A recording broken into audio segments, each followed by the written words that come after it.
tal? Mi nombre es Carlos Gómez, soy historiador. Les vengo a presentar mi volumen sobre la serie de conspiraciones y política de la editorial Atlas. En el caso mío me toca hablar del libro El magnicidio del presidente Gil.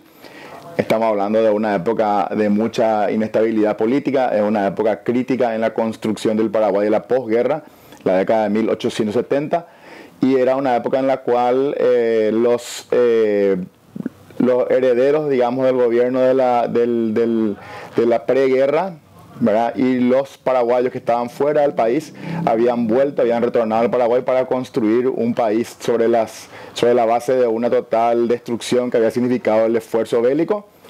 Esto lo que nos llevó es a tener una serie de actores políticos con cierto nivel de peso, pero sin la capacidad de fuerza militar como para imponer su voluntad política y construir un orden sin tener en cuenta el apoyo de las fuerzas de ocupación extranjera. O sea, hay que tener en cuenta acá que el actor clave era la fuerza de ocupación brasilera, que estaban en Asunción, pero también la fuerza de ocupación argentina. Esto hacía que la dinámica de las disputas por el poder en el periodo se centren en los conflictos entre paraguayos que iban a golpear las puertas de estas legaciones extranjeras buscando el apoyo para poder llegar al poder.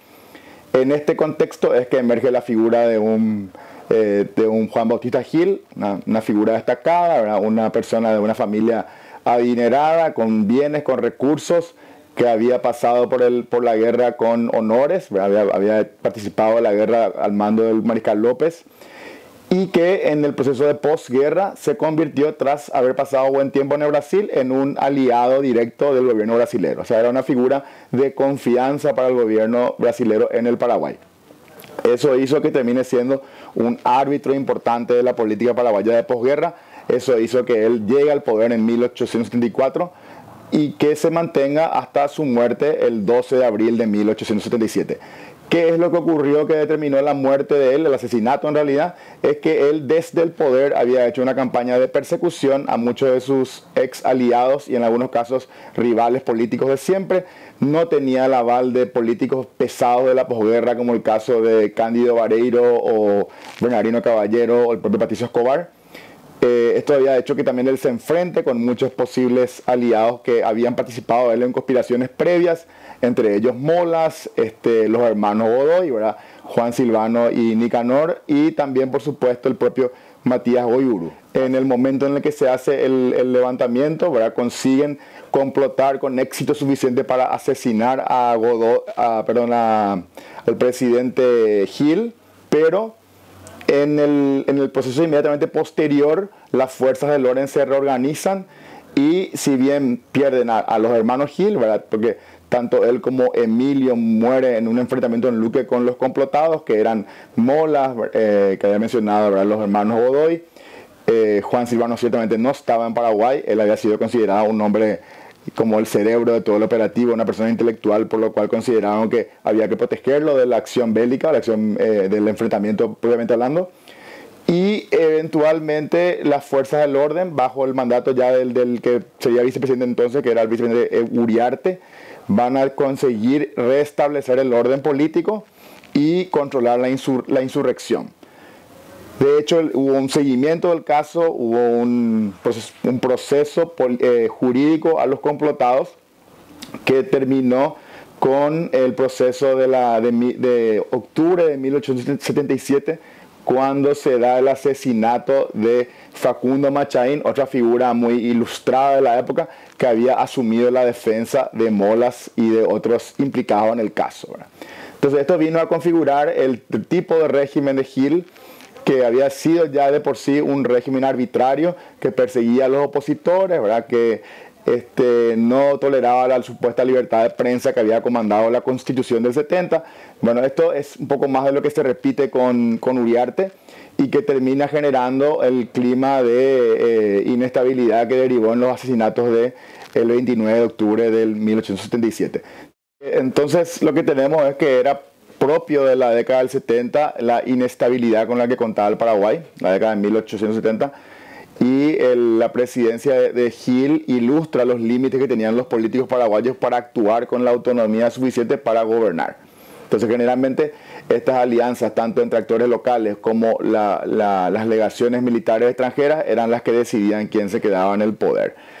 Gil no fue la excepción, él fue un hombre de confianza del Brasil, esto hay que remarcarlo, inclusive él llegó en un barco brasilero cuando vino para asumir en su primera instancia el cargo de ministro de Hacienda en el 73, antes de ser presidente en el 74, o sea, él contaba con el visto bueno.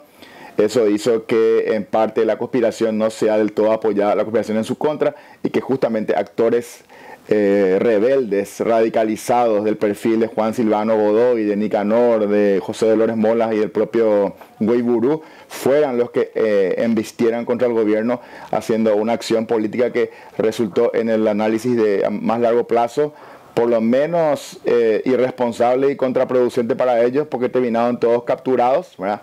El caso de Juan Silvano, que es una figura muy ilustrada, muy emblemática del Paraguay de la posguerra, terminó significándole 18 años de exilio.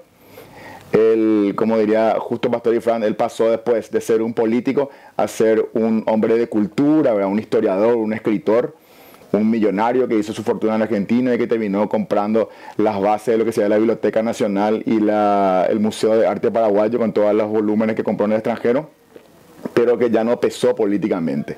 Entonces, la oportunidad, digamos, que estos políticos paraguayos con autonomía consideraban que era una opción para llegar al poder, no se cumplió y siguió una secuencia de políticos que siguieron necesitando del apoyo de la Fuerza de Ocupación Extranjera para llegar al cargo.